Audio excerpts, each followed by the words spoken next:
إن الحمد لله نحمده ونستعينه ونستغفره ونعوذ بالله من شرور أنفسنا ومن سيئات أعمالنا من يهده الله فلا مضل له ومن يضلل فلا هادي له وأشهد أن لا إله إلا الله وحده لا شريك له وأشهد أن محمدا عبده ورسوله يا أيها الذين آمنوا اتقوا الله حق تقاته ولا تموتن إلا وأنتم مسلمون يا أيها الناس اتقوا ربكم الذي خلقكم من نفس واحدة وخلق منها زوجها وبث منهما رجالا كثيرا ونساء واتقوا الله الذي تساءلون به والأرحام إن الله كان عليكم رقيبا يا أيها الذين آمنوا اتقوا الله وقولوا قولا سديدا يصلح لكم أعمالكم ويغفر لكم ذنوبكم ومن يطع الله ورسوله فقد فاز فوزا عظيما أما بعد فإن خير الحديث كتاب الله وخير الهدي هدي محمد صلى الله عليه وسلم وشر الأمور محدثاتها وكل محدثة بدعة وكل بدعة ضلالة وكل ضلالة في النار. قال تعالى: أحل لكم ليلة الصيام الرفث إلى نسائكم هن لباس لكم وأنتم لباس لهن علم الله أنكم كنتم تختانون أنفسكم فتاب عليكم وعفى عنكم فالآن باشروهن وابتغوا ما كتب الله لكم وكلوا واشربوا حتى يتبين لكم الخيط الأبيض من الخيط الأسود من الفجر ثم أتموا الصيام إلى الليل ولا تباشروهن وأنتم عاكفون في المساجد تلك حدود الله فلا تقربوها كذلك يبين الله آياته للناس لعلهم يتقون. تمہارے لیے روزے کی رات میں اپنی بیویوں سے صحبت کرنا حلال کر دیا گیا ہے. یہ تمہارے لیے لباس ہیں اور تم ان کے لیے لباس ہو. اللہ تعالیٰ نے جان لیا ہے کہ تم اپنے آپ سے خیانت کرتے رہے ہو تو اس نے تم پہ رجوع کیا، تم پہ مہربانی کی اور تم سے درگزر کیا. پس اب تم ان سے جماع کرو. فالآن باشروہن، پس اب تم ان سے جماع کرو. وابتغوا ما کتب اللہ لکم، اور طلب کرو جو اللہ نے تمہارے لیے لکھ دیا ہے. وکلوا واشربوا، اور کھاؤ پیو. حتی یتبین لکم الخیط الابیض من الخیط الاسود من الفجر، یہاں تک کہ خوب واضح ہو جائے فجر کا سفید دھاگا سیاہ دھاگے کے مقابلے میں. پھر تم روزے مکمل کرو رات تک. ولا تباشروہن وانتم عاکفون فی المساجد، اور تم ان سے جماع نہ کرو جب کہ تم مساجد میں اعتکاف کیے ہوئے ہو. تلک حدود اللہ فلا تقربوها، یہ اللہ کی حدود ہیں پس تم ان کے قریب نہ جاؤ. کذالک یبین اللہ آیاتہ للناس لعلہم یتقون، اسی طرح اللہ تعالیٰ اپنی آیتیں لوگوں کے لیے وعدے کرتا ہے تاکہ وہ متقی بن جائیں، تاکہ وہ پرہیزگار بن جائیں. یہ سورہ بقرہ کی آیت نمبر 187 ہے. احل، حلال کر دیا گیا، فعل ماضی مجہول کے لیے. لکم، تمہارے لیے. لیلۃ الصیامی، روزوں کی رات، روزے کی رات. کیا حلال کر دیا گیا؟ الرفث الی نسائکم، اپنی بیویوں سے صحبت کرنا. الرفث کے بعد الی کا لفظ آیا ہے. اس کا مطلب کیا ہوتا ہے؟ اپنی بیوی کے ساتھ خلوت کرنا، پہنچنا. الی نسائکم، نساء جمع کا لفظ ہے اور اس کے لیے واحد کا لفظ کون سا استعمال ہوتا ہے؟ امرأۃن. ہن لباس لکم، یہ وہ. ہن جمع کی ضمیر ہے اور یہ ضمیر کدھر لوٹ رہی ہے؟ نساء کی طرف، کہ تمہاری بیویاں، یہ تمہاری جو بیویاں ہن، یہ لباس لکم، تمہارے لیے لباس ہیں. وانتم، اور تم لباس لہن، ان کے لیے. عالم اللہ، اللہ تعالیٰ نے جان لیا. عالمہ فعل ماضی ہے واحد کے لیے. کیا جان لیا؟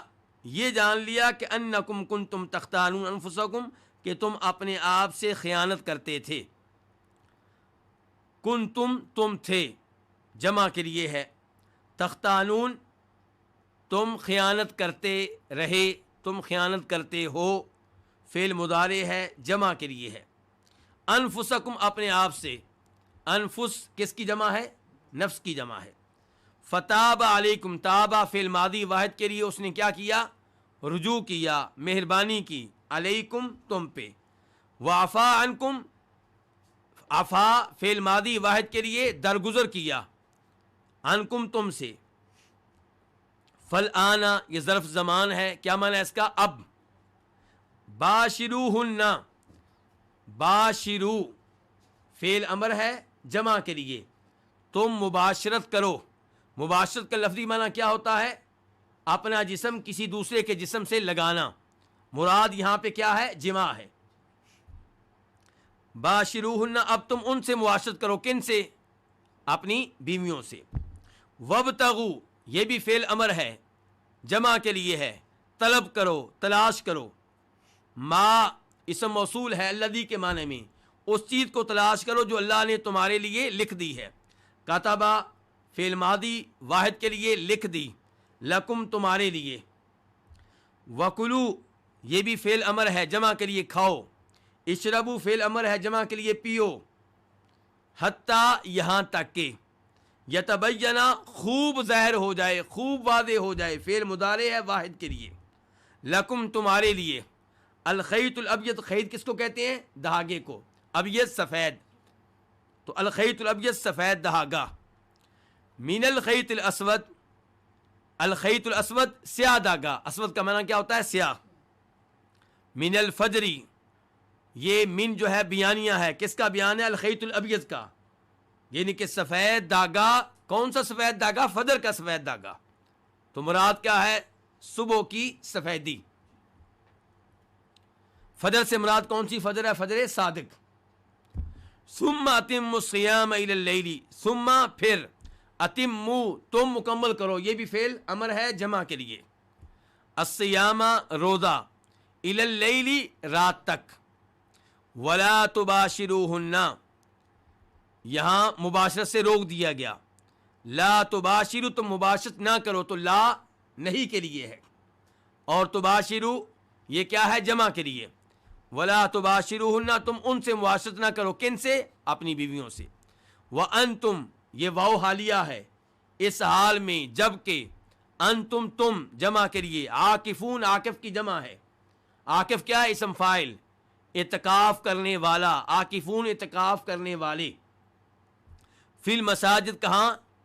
مساجد میں. مساجد مسجد کی جمع ہے. تل کا یہ اس میں اشارہ ہے، اور اشارہ کس کی طرف ہے؟ ان احکام کی طرف جو پہلے بیان ہوئے ہیں. یہ احکام جو بیان ہوئے ہیں یہ کیا ہیں؟ حدود اللہ، یہ اللہ کی حدود ہیں. حدود کس کی جمع ہے؟ حد کی. فلا تقربوها پس تم ان کے قریب نہ جاؤ. لا کیا ہے؟ نہیں کے لیے. اور تقربو یہ لفظ جمع کے لیے ہے. اصل میں کیا تھا؟ تقربون، نون گر گیا ہے لا کی وجہ سے، تو یہ فعل مضارع ہے جمع کے لیے ہے، اس کے اوپر لا داخل ہوا ہے جو نہیں کے لیے ہے. تم قریب نہ جاؤ. ہاں ان کے ضمیر کدھر لوٹ رہی ہے؟ حدود کی طرف. تم ان حدود کے قریب نہ جاؤ. کذالک اسی طرح، یعنی کہ جس طرح اللہ نے یہ احکام بیان کیے ہیں کھول کھول کر تفصیل کے ساتھ، اسی طرح اللہ تعالیٰ بیان کرتا ہے اپنی آیتیں. یبینو فعل مضارع ہے واحد کے لیے. یبینو واضح کرتا ہے، بیان کرتا ہے. آیاتی اپنی آیتیں. آیات کس کی جمع ہے؟ آیتن کی. للناسی کن کے لیے بیان کرتا ہے؟ لوگوں کے لیے. کیوں بیان کرتا ہے؟ لعل یہ تعلیل کے لیے ہے، تاکہ ہم وہ کون؟ لوگ. ہم ضمیر کدھر جا رہی؟ ناس کی طرف. تاکہ وہ لوگ یتقون فعل مضارع جمع کے لیے متقی بن جائیں، پرہیزگار بن جائیں، تقوی اختیار کر لیں. اب آتے ہیں اس آیت کی تفسیر کی طرف. تمہارے لیے روزوں کی راتوں میں اپنی بیویوں سے صحبت کرنا حلال کر دیا گیا ہے. شروع اسلام میں روزوں کی کیفیت کیا تھی کہ جب کوئی روزہ افطار کر لیتا، جب افطاری کا وقت ہو جاتا اور وہ افطاری کرنے سے پہلے کھانے پینے سے پہلے سو جاتا تو اس کے لیے کھانا پینا اب کیا ہو جاتا؟ حرام ہو جاتا۔ اب وہ کب کھائے گا؟ جب آئندہ روزہ افطار کرے گا، یعنی کہ آئندہ روزے کی مغرب کے بعد اس کے لیے کھانا پینا حلال ہوگا، اس سے پہلے کھانا پینا حلال نہیں ہوگا۔ دوسرے نمبر پہ اگر عشاء کا وقت ہو جاتا، عشاء کی نماز پڑھ لیتے تو عشاء کی نماز کے بعد بھی ان کے لیے کھانا پینا حلال نہیں تھا۔ کھانا پینا کب حلال ہوگا؟ آئندہ مغرب کے بعد، جب سورج غروب ہو جائے گا آئندہ روزے کا، تب ان کے لیے کھانا پینا حلال ہوگا۔ اور جہاں تک تعلق ہے بیویوں سے صحبت کا، تو بیویوں سے صحبت روزوں کی رات ان کے لیے حلال نہیں تھی۔ تو اللہ نے کہا احل لکم لیلۃ الصیام الرفث الی نسائکم، تمہارے لیے اپنی بیویوں سے صحبت کرنا روزوں کی رات میں کیا ہے؟ حلال ہے۔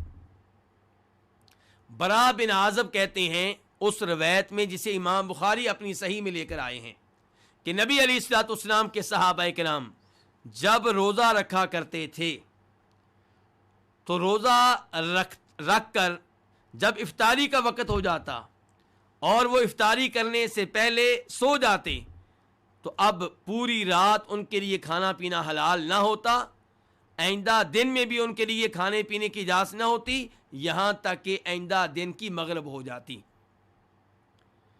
قیس بن سرمہ انصاری ایک صحابی ہیں، وہ کام کاج کر کے واپس آئے، کھیتی باڑی کر کے واپس آئے، افطاری کا وقت تھا، بیگم سے پوچھا عندک طعام، کیا کھانے پینے کی کوئی چیز ہے؟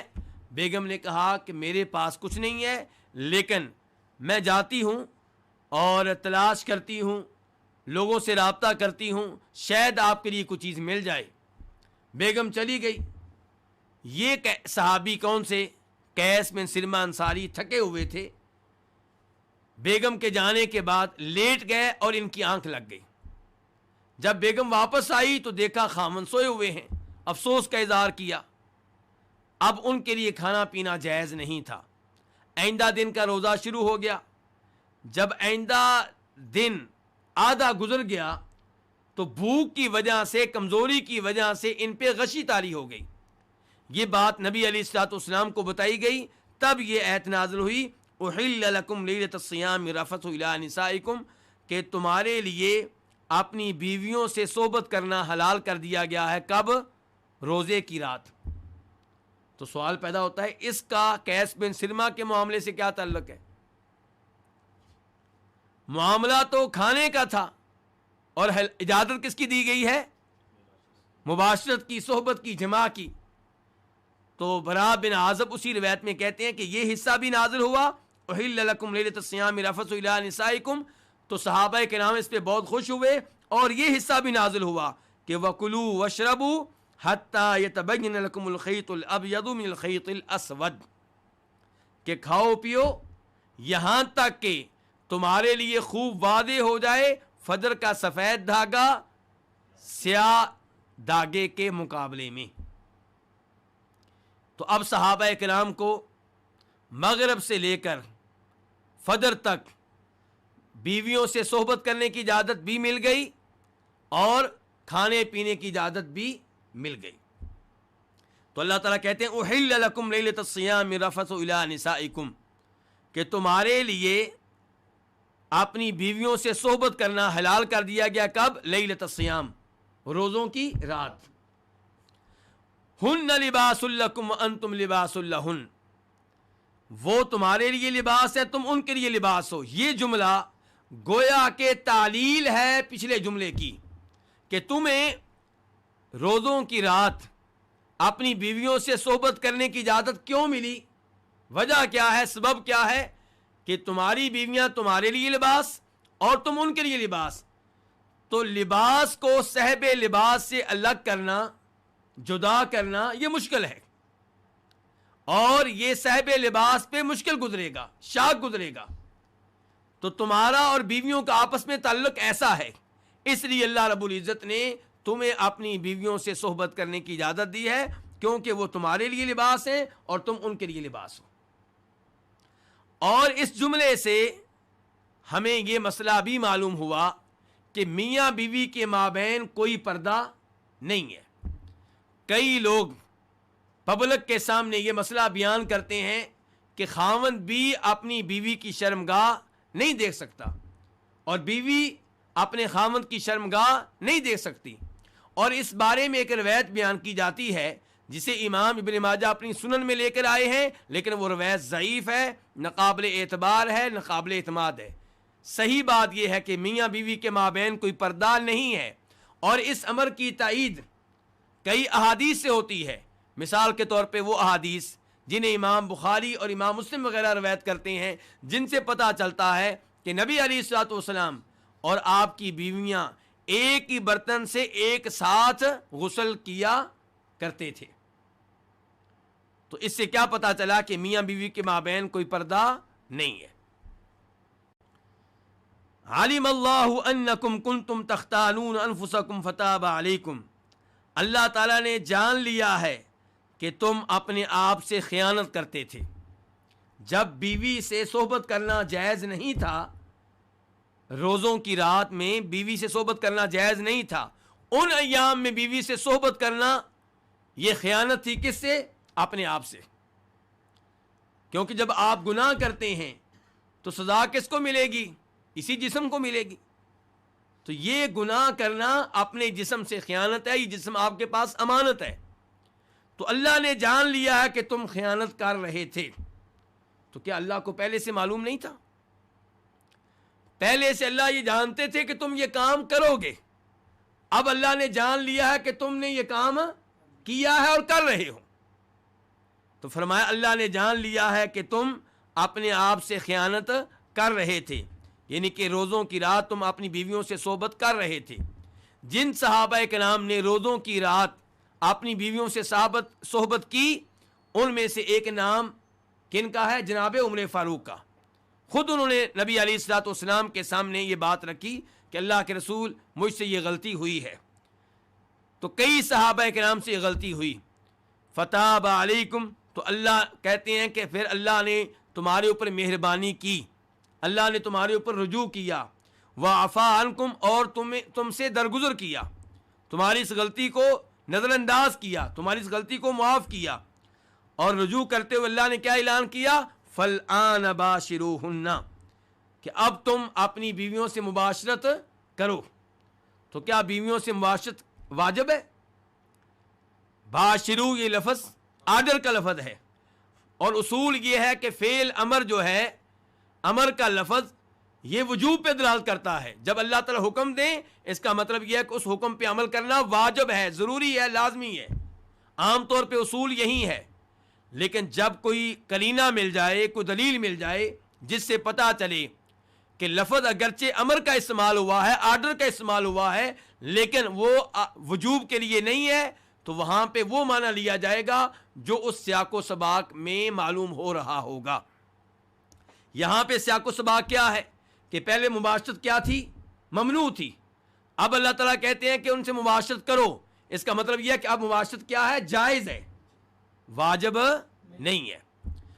تو فالآن باشروہن، تو اب تم ان سے جماع کرو، ان سے مباشرت کرو، وابتغوا ما کتب اللہ لکم، اور طلب کرو وہ چیز جو اللہ نے تمہارے لیے لکھ دی ہے۔ اس سے کیا مراد ہے؟ یعنی کہ اپنی بیویوں سے مباشرت کرو، جماع کرو، اور اولاد لینے کی کوشش کرو۔ اپنی بیویوں سے مباشرت کرو اور پاک دامنی حاصل کرو، اپنی بیویوں سے مباشرت کرو تاکہ تم گناہ سے بچ سکو۔ تو وابتغوا ما کتب اللہ لکم وکلوا واشربوا حتی یتبین لکم الخیط الابیض من الخیط الاسود من الفجر، اور کھاؤ پیو یہاں تک کہ تمہارے لیے فجر کا سفید داغا خوب واضح ہو جائے سیاہ داغے کے مقابلے میں۔ سب سے پہلے ذکر کرنا چاہوں گا کہ امام بخاری رحمہ اللہ روایت کرتے ہیں سہل بن سعد الساعدی رضی اللہ تعالیٰ عنہ سے کہ یہ جملہ جب شروع میں نازل ہوا تو اس کے آخر میں من الفجری کے الفاظ نہیں تھے، تو پھر معنی کیا بن رہا تھا کہ کھاؤ پیو یہاں تک کہ سفید داغا سیاہ داغے کے مقابلے میں کیا ہو جائے، واضح ہو جائے۔ اب صحابہ کرام نے یہ الفاظ سن کر کیا کیا؟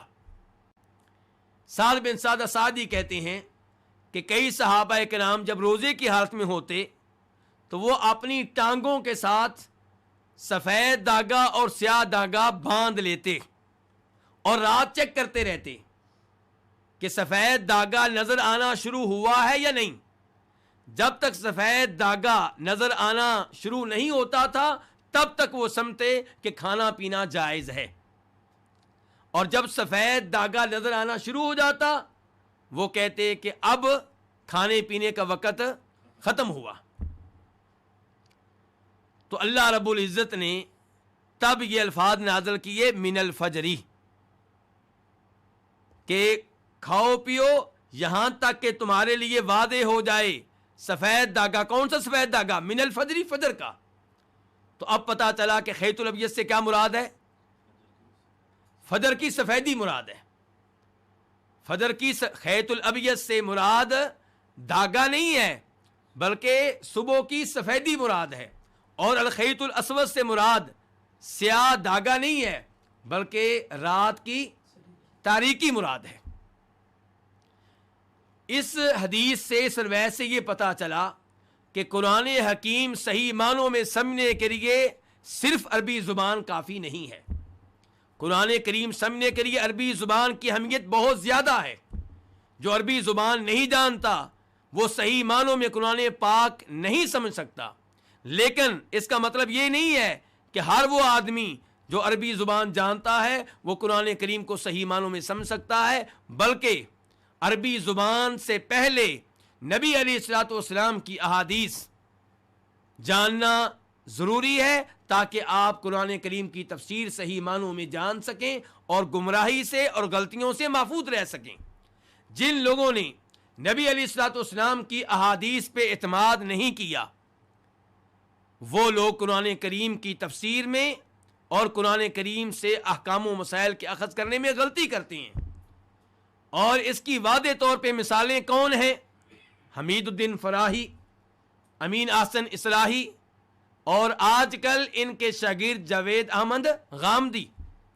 یہ وہ لوگ ہیں جنہوں نے نبی علیہ الصلوۃ والسلام کی ان احادیث کو لیا جو ان کی عقل کے معیار پہ پوری اتری، اور جو احادیث ان کی عقل کے معیار پہ پوری نہیں اتری ان احادیث کو انہوں نے نظر انداز کر دیا اور عربی زبان پہ انحصار کیا۔ عربی زبان پہ انحصار کرتے ہوئے انہوں نے مدد کس سے لی؟ عربی لغت سے اور عرب شعراء کی شاعری سے۔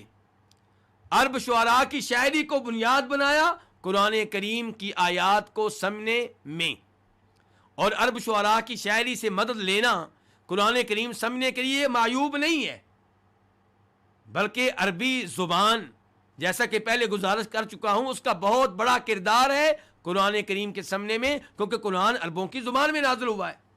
لیکن نبی علیہ الصلوۃ والسلام کی احادیث کو نظر انداز کر دینا، یہ کہہ کر کہ یہ ظنی ہیں، ان پہ یقین نہیں کیا جا سکتا، حالانکہ آپ کی احادیث سند کے ساتھ بیان ہوئی ہیں، علماء کرام نے انہیں جمع کرنے کے لیے محنت کی ہے، صحیح ضعیف کا اہتمام کیا ہے، جبکہ عربوں کی شاعری سند کے بغیر ہے، اس کے اوپر آپ یقین نہیں کر سکتے، اس کے اوپر آپ اعتماد نہیں کر سکتے۔ لیکن افسوس سے کہنا پڑتا ہے کہ ان لوگوں نے صرف عربی زبان پہ اعتماد کیا، اسرائیلی روایات پہ اعتماد کیا، یہودیوں اور عیسائیوں کی روایات پہ اعتماد کیا، اور نبی علیہ الصلوۃ والسلام کی احادیث پہ مکمل طور پہ اعتماد نہیں کیا۔ وہ احادیث لے لیں جو ان کی مرضی کے مطابق تھیں اور ان احادیث کو نظر انداز کیا جو ان کی مرضی کے مطابق نہیں تھیں۔ ایسے لوگوں کو احادیث کا منکر کہا جاتا ہے، کیونکہ یہ اپنے من پہ چلنے والے ہیں، اپنی عقل پہ چلنے والے ہیں۔ احادیث پہ چلنے والا وہ ہوتا ہے جو ہر صحیح حدیث کو لے چاہے وہ اس کی عقل کے مطابق ہو یا اس کی عقل کے مطابق نہ ہو۔ یہیں پہ ایک اور روایت آپ کے سامنے رکھنا چاہوں گا.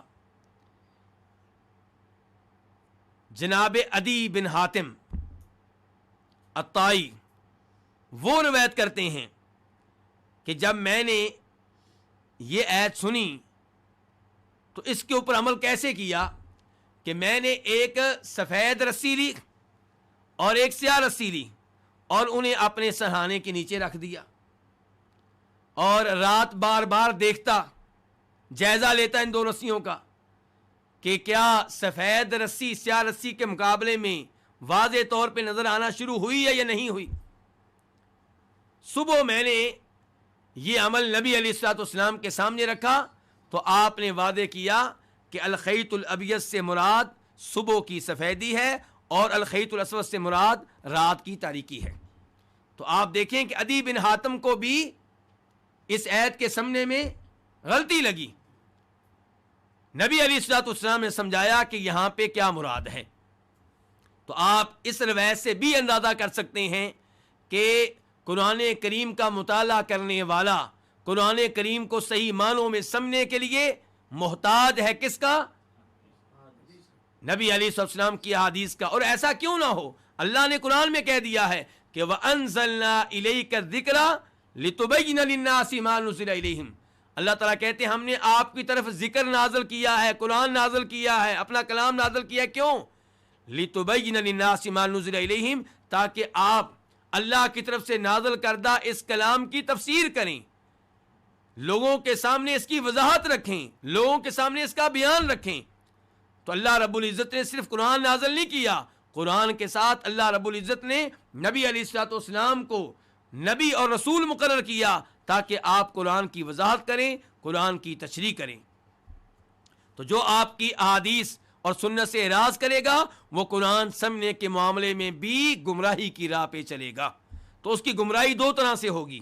نمبر ایک, آپ کی کئی احادیث کو ترک کر دینا, یہ گمراہی ہے, بہت بڑی گمراہی. اور دوسرے نمبر پہ یہ کہ قرآن کو بھی ویسے نہیں سمجھ سکے گا جیسے سمجھنے کا حق ہے. اللہ رب العزت کہہ رہے ہیں اور تم کھاؤ پیو کب تک؟ جب تک کہ سفید دھاگا سیاہ دھاگے کے مقابلے میں واضح نہ ہو جائے. اور سفید دھاگے سے مراد کیا ہے؟ فجر. اس کا مطلب ہے کہ فجر طلوع ہونے تک کھانے پینے کی اجازت ہے اور فجر طلوع ہونے تک بیوی سے صحبت کرنے کی بھی اجازت ہے. جب بیوی سے صحبت کرنے کی اجازت فجر طلوع ہونے تک ہے, اس سے یہ پتا چلا کہ جو انسان فجر طلوع ہوتے وقت حالت جنابت میں ہو وہ روزہ رکھنے کی نیت کر لے تو اس کا روزہ درست ہوگا, اگرچہ وہ غسل بعد میں کرے گا. اور یہ چیز نبی علیہ الصلوۃ والسلام کی احادیث سے بھی ثابت ہے. ام سلمہ اور ام المؤمنین عائشہ رضی اللہ تعالیٰ عنہما دونوں بیان کرتی ہیں کہ نبی علیہ الصلوۃ والسلام کئی بار فجر طلوع ہوتے وقت جنابت کی حالت میں ہوتے تھے اور آپ روزہ رکھ لیا کرتے تھے. تو جنابت کی حالت میں سحری کھانا جائز ہے. جہاں تک غسل کا معاملہ ہے تو وہ فجر کی اذان کے بعد بھی آپ کر سکتے ہیں. ثم اتم الصیام الی اللیل, اللہ تعالیٰ فرماتے ہیں اس کے بعد کہ پھر تم روزوں کو مکمل کرو. کب تک؟ کہاں تک؟ الی اللیل, رات تک. تو روزہ فجر سے طلوع ہوگا اور سورج غروب ہونے تک جاری رہے گا. اور جب رات ہو جائے, سورج غروب ہو جائے, تو پھر روزہ افطار کرنے میں جلدی کرنی چاہیے, تاخیر نہیں کرنی چاہیے. امام بخاری اور امام مسلم روایت کرتے ہیں جناب سہل بن سعد ساعدی رضی اللہ تعالیٰ عنہ سے, وہ کہتے ہیں کہ نبی علیہ الصلوۃ والسلام نے فرمایا لا یزال الناس بخیر ما عجل الفطرہ, کہ لوگ اس وقت تک خیر پہ رہیں گے جب تک وہ افطاری کرنے میں جلدی کرتے رہیں گے. کئی لوگ سورج غروب ہونے کے باوجود روزہ افطار کرنے میں تاخیر کرتے ہیں احتیاط کے نام پہ, جبکہ یہ احتیاط نبی علیہ الصلوۃ والسلام سے ثابت نہیں ہے. یہ احتیاط صحابہ کرام رضوان اللہ علیہم اجمعین سے ثابت نہیں ہے. نبی علیہ الصلوۃ والسلام کی صاف صاف حدیث ہے کہ جب ادھر سے رات آ جائے اور ادھر دن چلا جائے اور سورج غروب ہو جائے تو روزے دار کے روزہ افطار کرنے کا وقت ہو گیا. ثم اتم الصیام الی اللیل، روزہ مکمل کرو رات تک. اس سے یہ پتا چلا کہ سورج غروب ہوتے ہی افطاری کر لینی چاہیے. اب یہاں پہ سوال پیدا ہوگا کہ اگر کوئی انسان وصال کرنا چاہے تو کیا اسے وصال کرنے کی اجازت ہے؟ وصال سے کیا مراد ہے؟ کہ افطاری کیے بغیر، سحری کیے بغیر ایک روزہ اور رکھ لینا. نبی علیہ الصلوۃ والسلام وصال کیا کرتے تھے.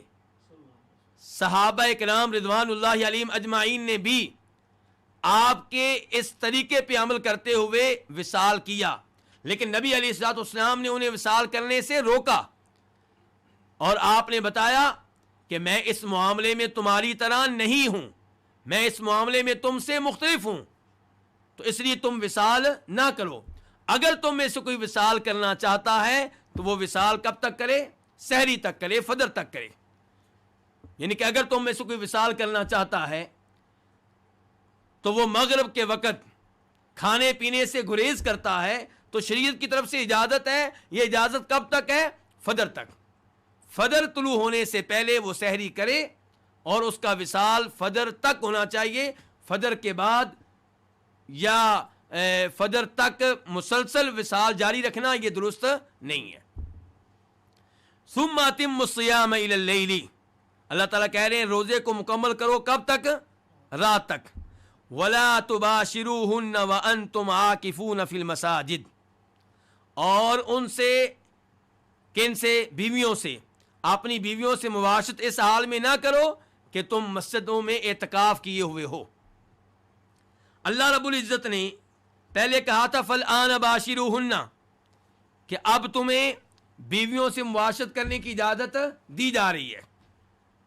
روزوں کی رات میں مغرب سے لے کر فجر طلوع ہونے تک تم اپنی بیوی سے صحبت کر سکتے ہو. اور آپ جانتے ہیں کہ اعتکاف عام طور پہ کب ہوتا ہے؟ رمضان میں ہوتا ہے، رمضان کے آخری 10 دنوں میں ہوتا ہے. تو سوال پیدا ہوا کہ کیا اعتکاف میں بھی بیویوں سے صحبت ہو سکتی ہے؟ تو اس سوال کا جواب یہ آیا کہ ولا تباشروہن، کہ تمہیں اپنی بیویوں سے اعتکاف کی حالت میں مباشرت کرنے کی اجازت نہیں ہے. دن کے ٹائم روزہ ہوگا اور مغرب سے لے کے فجر تک بھی مباشرت ممنوع ہوگی اعتکاف کی وجہ سے. تو اعتکاف کی حالت میں بیویوں سے مباشرت ممنوع ہے، جائز نہیں ہے. اگر کوئی اعتکاف کی حالت میں اپنی بیوی سے مباشرت کرتا ہے تو اس کا اعتکاف باطل ہو جائے گا، ختم ہو جائے گا، ٹوٹ جائے گا. اعتکاف کس کو کہتے ہیں؟ اللہ کی عبادت کے طور پہ کسی مسجد میں بیٹھ جانا اور مسجد سے انتہائی ضرورت کے بغیر باہر نہ نکلنا. اگر کوئی ضرورت کے بغیر مسجد سے باہر نکلے گا تو اس کا اعتکاف بھی کیا ہو جائے گا؟ باطل ہو جائے گا، ٹوٹ جائے گا، ختم ہو جائے گا. مثال کے طور پہ ایک آدمی مسجد میں اعتکاف کیے ہوئے ہے، اس کا کھانا مسجد میں لایا گیا. اب اس کا دل چاہتا ہے کہ تھوڑا سا بازار کی صورتحال کا جائزہ لوں، بازار میں کیا ہو رہا ہے، بازار میں عید کی رونقیں کیسی ہیں. تو وہ بازار کا جائزہ لینے کے لیے گیا ہے، کوئی ضرورت نہیں ہے. تو اس آدمی کا اعتکاف کیا ہو جائے گا؟ ختم ہو جائے گا، باطل ہو جائے گا، ٹوٹ جائے گا. تو اعتکاف کی حالت میں بیوی سے مباشرت اور جماع بھی جائز نہیں ہے، اور اعتکاف کی حالت میں ضرورت کے بغیر مسجد سے نکلنا بھی جائز نہیں ہے. اللہ تعالی نے کہا ہے کہ اپنی بیویوں سے مباشرت نہ کرو. کب؟ جب کہ تم مسجد میں اعتکاف کیے ہوئے ہو. اللہ نے یہ نہیں کہا کہ اعتکاف کی حالت میں صحبت کرنا ممنوع ہے. اللہ نے کہا ہے کہ مسجد میں اعتکاف کی حالت میں مباشرت ممنوع ہے. اس سے پتا چلا کہ اعتکاف گھر میں کرنا درست. اعتکاف جب بھی ہوگا مسجد میں ہوگا، اعتکاف کرنے والا مرد ہو یا اعتکاف کرنے والی کوئی عورت ہو. عورتوں کے لیے بھی مسجد گھر میں اعتکاف جائز نہیں ہے، مردوں کے لیے بھی گھر میں اعتکاف جائز نہیں ہے. کیونکہ اللہ نے اعتکاف کی حالت میں مباشرت کو جب ممنوع قرار دینا چاہا تو اللہ نے یہ نہیں کہا کہ اعتکاف کی حالت میں مباشرت ممنوع ہے. اگر گھر میں اعتکاف کرنا جائز ہوتا تو اللہ تعالیٰ کہتے کہ اعتکاف کی حالت میں مباشرت ممنوع ہے. لیکن اللہ نے کہا کہ مباشرت تب ممنوع ہے جب تمہارا اعتکاف کہاں ہو؟ مسجد میں ہو. اس سے پتہ چلا کہ اعتکاف ہوتا ہی مسجد میں ہے. اور یہی کچھ معلوم ہوتا ہے نبی علیہ الصلوۃ والسلام کی احادیث سے. آپ کے زمانے میں بخاری مسلم کی روایات کے مطابق آپ کی بیویوں نے اعتکاف کہاں کیا؟ مسجد میں کیا. جبکہ نبی علیہ الصلوۃ والسلام اسی زمانے میں عورتوں سے کہا کرتے تھے کہ تمہاری نماز کہاں افضل ہے؟ گھروں میں افضل ہے. تو آپ نے یہ نہیں کہا عورتوں سے کہ تمہارا اعتکاف گھروں میں افضل ہے یا تمہارا اعتکاف گھروں میں جائز ہے. آپ نے ایسی کوئی ترغیب نہیں دی. جبکہ آپ کی بیویاں آپ کے سامنے آپ سے اجازت لے کر مسجد میں اعتکاف کرتی رہیں. بلکہ آپ کے فوت ہونے کے بعد بھی آپ کی بیویوں نے اعتکاف کہاں کیا؟ مسجد میں کیا. بلکہ آپ کی بیویوں میں سے ایک ایسی خاتون تھیں جنہیں خون استحاضہ آتا تھا. اور خون استحاضہ خون حیض سے مختلف ہوتا ہے. خون حیض میں عورت کو روزے رکھنے کی، نمازیں پڑھنے کی اجازت نہیں ہے. جبکہ استحاضہ کے خون کی حالت میں عورت پہ واجب ہے کہ 5 وقت کی نمازیں پڑھے اور عورت پہ واجب ہے کہ رمضان کے روزے رکھے. تو آپ کی ایک بیگم جنہیں خون استحاضہ آتا تھا، وہ خون استحاضہ آنے کے باوجود اعتکاف کہاں کرتی تھی؟ مسجد میں. اور خون آنے کی وجہ سے ان کے لیے مسجد میں برتن رکھنا پڑتا تاکہ خون زمین پہ نہ گرے. مسجد کی زمین پہ خون نہ گرے اس کے لیے ایک برتن بھی رکھنا پڑتا. اس کے باوجود وہ اعتکاف کہاں کرتی تھیں؟ مسجد میں. یہاں سے آپ اندازہ کر سکتے ہیں کہ گھروں میں اعتکاف کی کوئی گنجائش نہیں ہے. اگر کسی خاتون کے لیے، مرد کے لیے مسجد میں اعتکاف ممکن نہیں ہے تو کوئی بات نہیں. اللہ رب العزت اس کی نیت کو جانتے ہیں کہ وہ اعتکاف کرنا چاہتا ہے، وہ اعتکاف کرنا چاہتی ہے، لیکن حالات اس کا ساتھ نہیں دے رہے. اللہ رب العزت اس نیت پہ اس کو اجر و ثواب دیں گے. وہ اپنے گھر میں رہ کر اللہ رب العزت کی خوب عبادت کرے، خوب تلاوت کرے، خوب اذکار کا اہتمام کرے، خوب نیکیوں کا اہتمام کرے. اللہ رب العزت ان نیکیوں پہ اسے بے پناہ اجر و ثواب دیں گے. تلک حدود اللہ فلا تقربوہا. اللہ تعالیٰ کہہ رہے ہیں یہ اللہ کی حدود ہیں. یہ کیا؟ یہ احکام جو ابھی بیان ہوئے. مثال کے طور پہ مغرب سے لے کر فجر تک کھانے پینے کی اجازت ہے، بیوی سے صحبت کرنے کی اجازت ہے. فجر سے لے کے مغرب تک کھانے پینے کی اجازت نہیں ہے، بیوی سے صحبت کرنے کی اجازت نہیں ہے. تیسرے نمبر پہ اعتکاف کی حالت میں بیگم سے صحبت کرنے کی اجازت نہیں ہے. یہ سارے احکام حدود اللہ، اللہ کی کیا ہے؟ حدود ہیں. فلا تقربوہا، پس تم ان کے قریب نہ جاؤ. ان کے قریب نہ جاؤ. ان الفاظ سے پتہ چلا کہ جن چیزوں کو اللہ نے حرام قرار دیا ہے ان کے قریب جانے کی اجازت نہیں ہے. اللہ تعالیٰ کیا کہتے ہیں؟ ولا تقربوا الزنا. زنا کے قریب جانے کی بھی اجازت نہیں ہے. جب زنا کو حرام قرار دیا تو زنا کے قریب جانے کو بھی غلط قرار دیا. اس کا مطلب یہ ہے کہ آپ زنا سے بچنے کے لیے ان وسائل، ان اسباب، ان ذرائع سے بھی دور رہیں جو زنا کا، بدکاری کا سبب بن سکتے ہیں. مثال کے طور پہ کسی لڑکی سے دوستی لگانا، کسی لڑکی کا ہاتھ پکڑ لینا، کسی لڑکی سے تنہائی میں بیٹھ کر وہ گفتگو کرنا جو میاں بیوی کی گفتگو ہوتی ہے، یا اسے لطیفے سنانا، لطیفے سننا، کہہ کے لگانا. اس قسم کی صورتحال قائم کر لینا اس لڑکی کے ساتھ جو لڑکی آپ کے لیے غیر ہے. تو یہ جائز نہیں ہے، کیونکہ یہ امور ذریعہ بنیں گے، سبب بنیں گے کس چیز کا؟ زنا کا.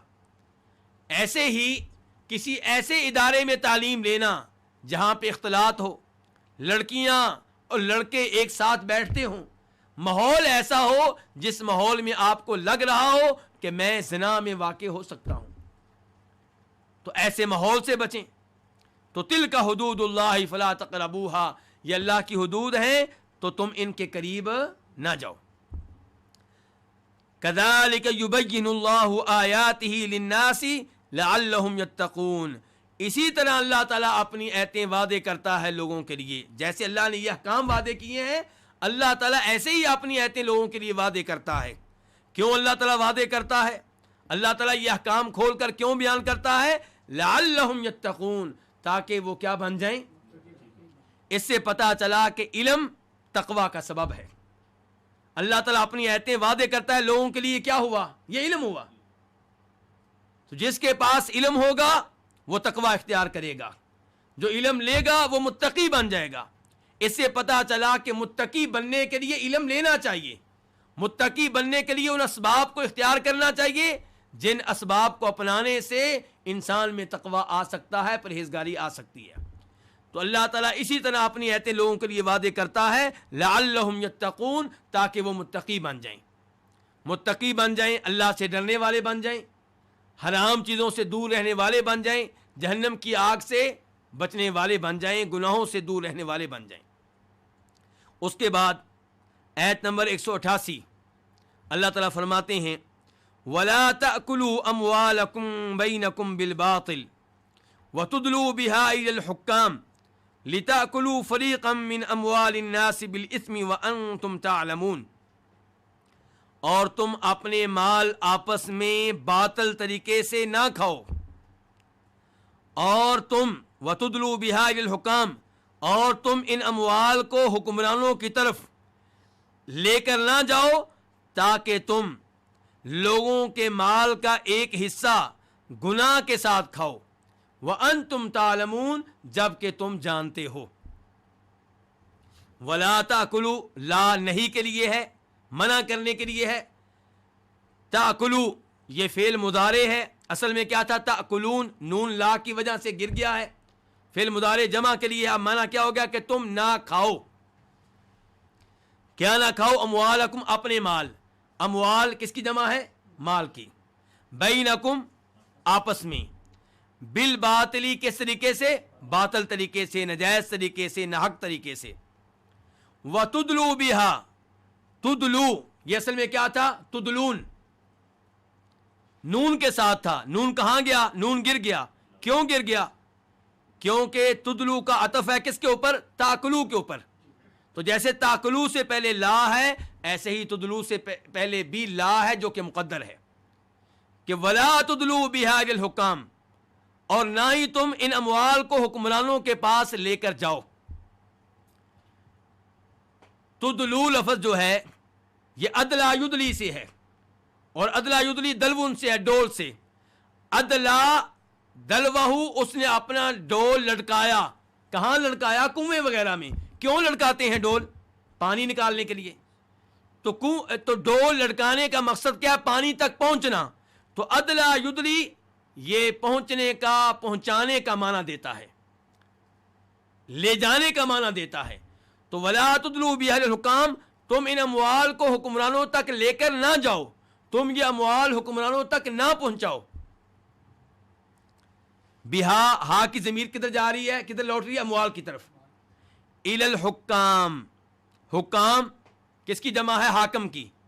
حکمران, حکومت کرنے والا. لِتَأْكُلُوا فَرِيقًا مِّنْ أَمْوَالِ النَّاسِ بِالْإِثْمِ, یہ لام کون سا ہے؟ یہ لام تعلیل کا نہیں ہے, بلکہ یہ لام عاقبت کا ہے. یعنی کہ تم ان اموال کو حکمرانوں تک اس لیے لے کر نہ جاؤ کہ ان کا انجام کیا نکلے؟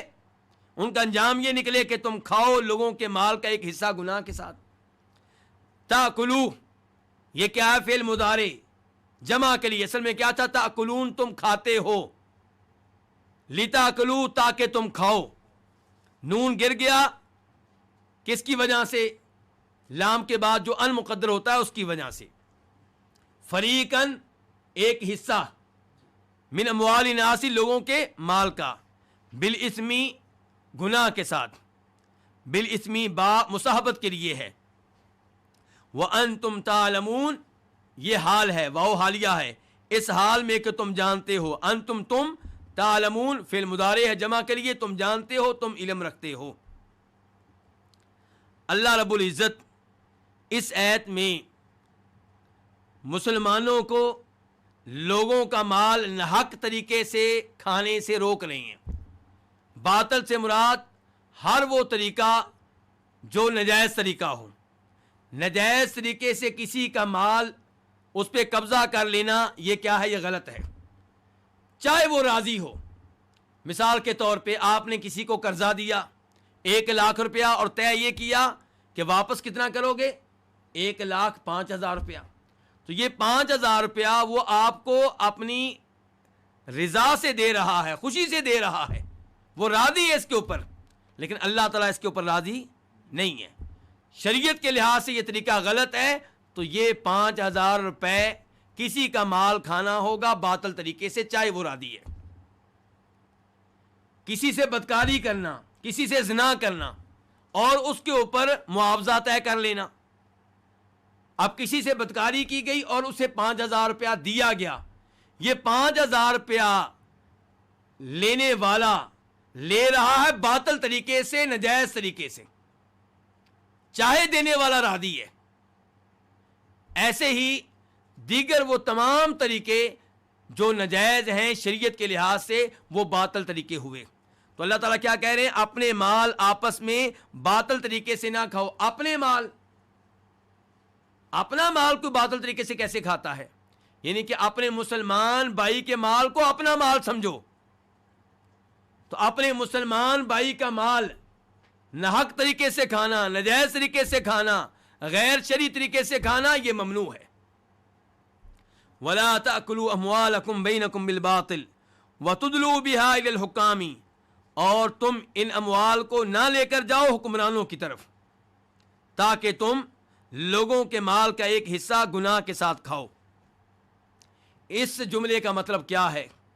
اس جملے کے دو مطلب بن سکتے ہیں. نمبر 1، کسی کا حق رشوت دے کر کھانا.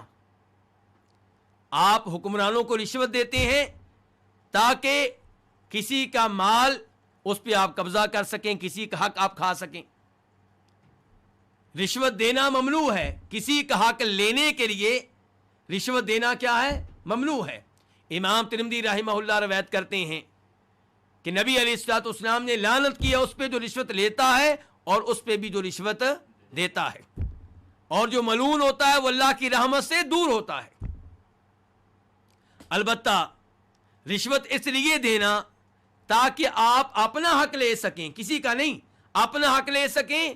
یہ اس وقت جائز ہے جب مجبوری ہو. مثال کے طور پہ آپ کے پلاٹ پہ کسی بدماش نے، کسی ظالم نے قبضہ کر لیا. آپ پولیس سے رابطہ کرتے ہیں لیکن پولیس اس معاملے میں آپ سے تعاون نہیں کرتی.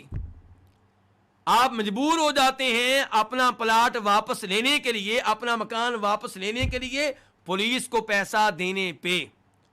تو اگرچہ یہ پیسہ دینا غلط ہے لیکن یہاں پہ آپ کی مجبوری ہے تو یہاں پہ جائز ہے. لیکن غلط کیوں ہے؟ کیونکہ آپ جب پولیس کو پیسہ دیں گے تو پولیس کو عادت پڑ جائے گی کہ لوگوں کا کام کرنے کے لیے پیسہ لیا جائے. تو گویا کہ آپ پولیس کو گناہ پہ لگا رہے ہیں، گویا کہ آپ پولیس کے ساتھ گناہ کے معاملے میں تعاون کر رہے ہیں. لیکن جب کوئی اور راستہ باقی نہ بچے اپنا حق لینے کے لیے، تب ایسا مال ادا کرنا، رشوت دینا جائز ہے، لیکن اس سے بھی بچنے کی کوشش کرنی چاہیے. تو اس جملے کا پہلا مطلب کیا ہوا؟ کہ رشوت دینا جائز نہیں ہے. حکمرانوں کو، پولیس کو، بڑے بڑے آفیسر کو، سرکاری اداروں کو رشوت دینا تاکہ آپ کسی کے حق پہ قبضہ کر لیں، یہ جائز نہیں ہے. دوسرا اس کا مطلب یہ ہے کہ وَتُدْلُوا بِهَا إِلَى الْحُكَّامِ، کہ تم ان اموال کو نہ لے کر جاؤ حکمرانوں کے پاس. کس لیے؟ آپ نے کسی کا حق ادا کرنا ہے، کسی کے پیسے آپ نے دینے ہیں، کسی کا مکان آپ کے پاس ہے، آپ کرایہ دار کے طور پہ اس مکان میں رہ رہے ہیں، لیکن آپ جانتے ہیں کہ جس کا میں نے حق ادا کرنا ہے وہ کمزور آدمی ہے، اس کے پاس گواہ نہیں ہے، اپنے حق کے ثبوت کے لیے گواہ نہیں ہے، اپنے حق کے ثبوت کے لیے اس کے پاس سرکاری کاغذات نہیں ہیں، اوراق نہیں ہے، رجسٹری نہیں ہے. تو آپ حکمرانوں تک پہنچتے ہیں اور آپ یہ دعویٰ کر دیتے ہیں کہ یہ مکان میرا ہے، اب عدالت اس کو بھی طلب کرے گی، جج اور قاضی اس کو بھی طلب کریں گے اور اس سے کہیں گے کہ یہ تو مکان اس کا ہے، تم کہتے ہو میرا ہے، گواہ لے کر آؤ، سرکاری کاغذات لے کر آؤ، رجسٹری لے کر آؤ۔ اب اس کے پاس یہ اوراق نہیں ہیں، اب فیصلہ آپ کے حق میں ہوتا ہے تو یہ آپ کسی کا مال نجائز طریقے سے کھا رہے ہیں۔ اور اللہ تعالیٰ کہہ رہے ہیں وَتُدْلُوا بِهَا لِلْحُكَّامِ کہ ان اموال کو حکمرانوں کے پاس اس لیے لے کر نہ جاؤ تاکہ تم لوگوں کا مال گناہ کے ساتھ کھاؤ۔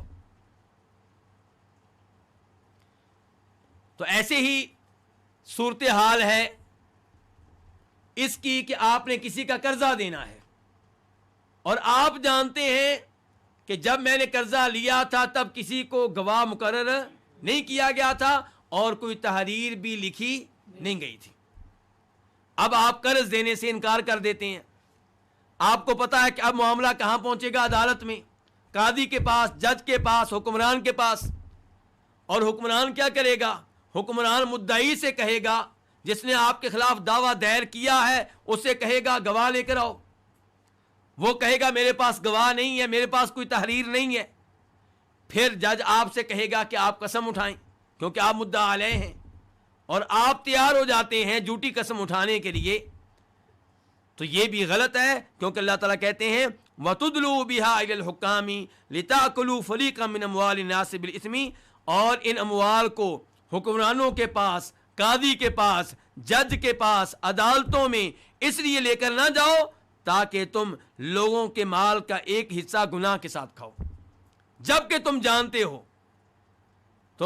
ہو کہ تم حق پہ نہیں ہو، تم جانتے ہو کہ حق پہ وہ ہے جو تمہارا فریق مخالف ہے۔ اور اسی بارے میں وہ حدیث ہے جسے امام بخاری روایت کرتے ہیں، امام مسلم بھی روایت کرتے ہیں، ام سلمہ رضی اللہ تعالیٰ عنہا سے، وہ کہتی ہیں کہ نبی علیہ الصلوۃ والسلام نے ارشاد فرمایا انما انا بشر، کہ لوگو میں ایک بشر ہوں، میں ایک انسان ہی ہوں، اور تم لوگ اپنے اختلافات میرے پاس لے کر آتے ہو، اپنا جھگڑا میرے پاس لے کر آتے ہو، تو دو گروہوں میں سے ایک گفتگو کرنے میں زیادہ ماہر ہوتا ہے، قادر الکلام ہوتا ہے، فصیح و بلیغ ہوتا ہے، تو میں اس کی بات سن کر اس کے حق میں فیصلہ کر دیتا ہوں۔ تو یاد رکھنا، جس کے حق میں اس چیز کا فیصلہ کر دوں جو اس کی نہیں ہے تو وہ جہنم کی آگ کا ٹکڑا ہے، لینا چاہتا ہے تو لے لے، بچنا چاہتا ہے تو بچ جائے۔ نبی علیہ الصلوۃ والسلام کی اس حدیث سے کیا پتا چلا کہ اگر نبی علیہ الصلوۃ والسلام بھی کسی کے حق میں فیصلہ کر دیں جبکہ وہ چیز اس کی نہیں ہے، مکان کا جھگڑا تھا، زمین کا جھگڑا تھا، پیسوں کا جھگڑا تھا، اور آپ نے اس کے حق میں فیصلہ کر دیا جس کا وہ مکان نہیں تھا، جس کا وہ پیسہ نہیں تھا، تو آپ ارشاد فرما رہے ہیں کہ یہ مکان اس کے لیے حلال نہیں ہو جائے گا، یہ پیسہ اس کے لیے حلال نہیں ہو جائے گا، یہ جہنم کی آگ کا ٹکڑا ہے، رکھنا چاہتا ہے اپنے پاس رکھ لے، اور جہنم کی آگ سے بچنا چاہتا ہے تو بچ جائے۔ اور اس حدیث سے یہ پتا چلا، اس ایت سے یہ پتا چلا کہ کچھ علماء کرام کا یہ فتویٰ کہ قاضی کا فیصلہ آپ کے لیے اس چیز کو حلال کر دے گا جو آپ کے لیے حلال نہیں تھی، یہ فتویٰ غلط ہے، یہ درست نہیں ہے۔ صحیح بات یہ ہے کہ جو چیز آپ کے لیے حرام ہے وہ حرام رہے گی، چاہے قاضی آپ کے حق میں فیصلہ کر دے۔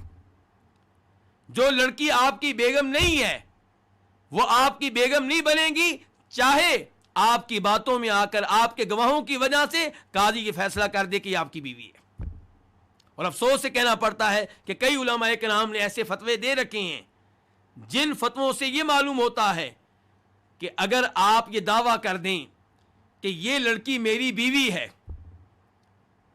اور آپ قاضی کے سامنے گواہ پیش کر دیں جبکہ آپ کا نکاح نہیں ہوا لیکن جھوٹے گواہ آپ نے پیش کر دیے، اور قاضی نے آپ کے گواہوں پہ اعتبار کرتے ہوئے آپ کے حق میں فیصلہ کر دیا، تو ان علماء کرام کا یہ فتویٰ ہے کہ یہ لڑکی آپ کی بیوی بن جائے گی۔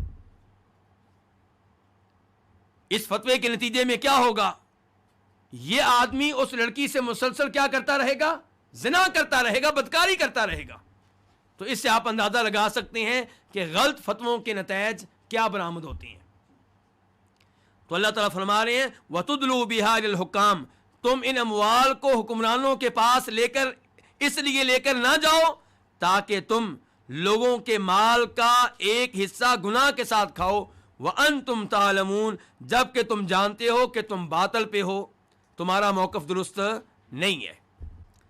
اللہ رب العزت سے دعا ہے کہ اللہ رب العزت ہمیں صحیح معنوں میں اپنے کلام کو سمجھنے کی توفیق عنایت فرمائے، اور اللہ تعالی ہمیں حرام سے بچنے کی توفیق دے، اور اللہ رب العزت ہمیں اتنا حلال دے کہ ہم حرام کی طرف نہ دیکھیں، بلکہ اللہ تعالی ہمیں قناعت دے تاکہ ہم حلال پہ ہی گزارا کریں۔